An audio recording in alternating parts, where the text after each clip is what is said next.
अस्सलाम वालेकुम। बच्चों में बार बार खांसी का लगना, सांस की एलर्जी, दमा या दवा जिन बच्चों में पाया जाता है उनका क्या इलाज है, उनको कब नेबुलाइज करना है और कब नेबुलाइजेशन के अंदर वेंटोलिन, एटम, क्लैनिल को यूज़ करना है और कब उन्हें इनहेलर्स पे लेके जाना है और घर में कैसे फ़ौरन इसको ठीक करना है, यह है मेरा आज का टॉपिक। इसके लिए कुछ मेडिसिन जो हैं वो आपके घर में हर वक्त मौजूद होनी चाहिए जो आपको बच्चे की एमरजेंसी की सूरत में इस्तेमाल कर सकें। वो क्या है? वो ये ड्रॉप्स हैं, ये इन्हेलर है और इसके अलावा जो है ये वेंटोलिन सॉल्यूशन है। अब इनका इस्तेमाल कैसे करना है ये मैं अभी आपको बताऊंगी। इससे पहले मैं आपको वजूहात बता दूं कि वो क्या वजूहात होती हैं जो बच्चों में सांस की एलर्जी और दमा करा देती हैं। तो इसमें जो पहली वजह आ जाती है वो जेनेटिक फैमिली हिस्ट्री होती है। फैमिली में पेरेंट्स को या तो स्किन की एलर्जी का मसला होता है या सांस की एलर्जी का मसला होता है या नाक की एलर्जी का मसला होता है।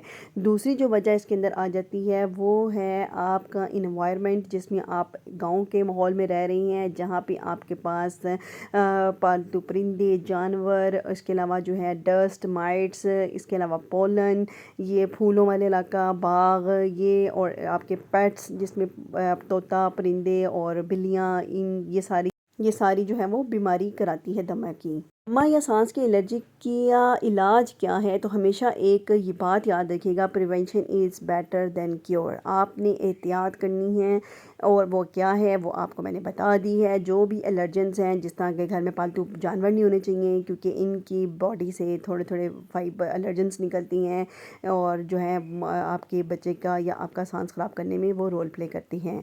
तो घर में पालतू परिंदे, पालतू जानवर मत रखें, कारपेट्स ना हो, घर की सफाई का ख़ास ख्याल रखें, इन्वायरमेंट आपका नीट एंड क्लीन होना चाहिए, घर में डस्टी जो है डस्ट कहीं नहीं होनी चाहिए। इसके अलावा कंस्ट्रक्शन वाली एरियाज़ में भी आप इन चीज़ों को अवॉइड करें। इसके अलावा आप जो चीज़ कर सकते हैं, डस्टी एरिया में जाएं, फेस मास्क को अपने साथ कंपलसरी मैंडेटरी कर लें और ये हमेशा आप खुद भी लगाएं, अपने बच्चों को भी लगाएं, ख़ास तौर पे जब ये इन्वायरमेंट इस तरह का हो। इसके अलावा एक और एहतियात जो आप कर सकती हैं वो रात को सोने से पहले लाजमी स्टीम लें, पानी बॉयल करके स्टीमर के साथ।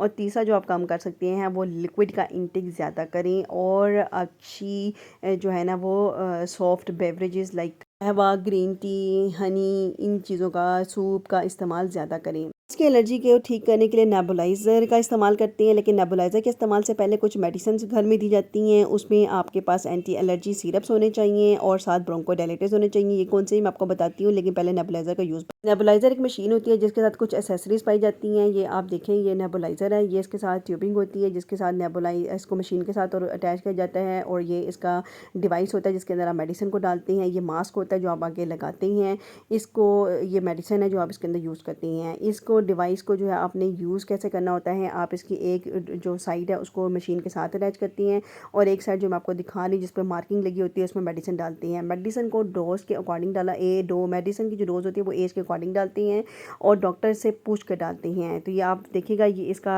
इनलेट है जहाँ पे जो है वो ट्यूबिंग की ये साइड आकर अटैच होगी और दूसरी तरफ जो है वो जहाँ जिस ये बटन है जिसे ऑन ऑफ करती हैं। दूसरा जो इसका साइड है जो फेस की तरफ बच्चे का आएगा, वो जहाँ पे आप मेडिसिन डालेंगे वो वाली साइड को फेस मास्क के साथ अटैच करेंगे। ये देख लें इसको ऑन ऑफ कैसे करती हैं, ये इसके साथ करती हैं अटैच, फेस मास्क है और ये मेडिसिन है, ये एज के अकॉर्डिंग डाल के बच्चे के साथ लगा कर उसको नेबुलाइज करती हैं। ये बच्चों को सांस की एलर्जी को फ़ौरन ठीक करने के लिए हेल्प आउट करता है। इसका ओवरडोज जो है वो बच्चों को साइड इफ़ेक्ट्स भी करा देता है।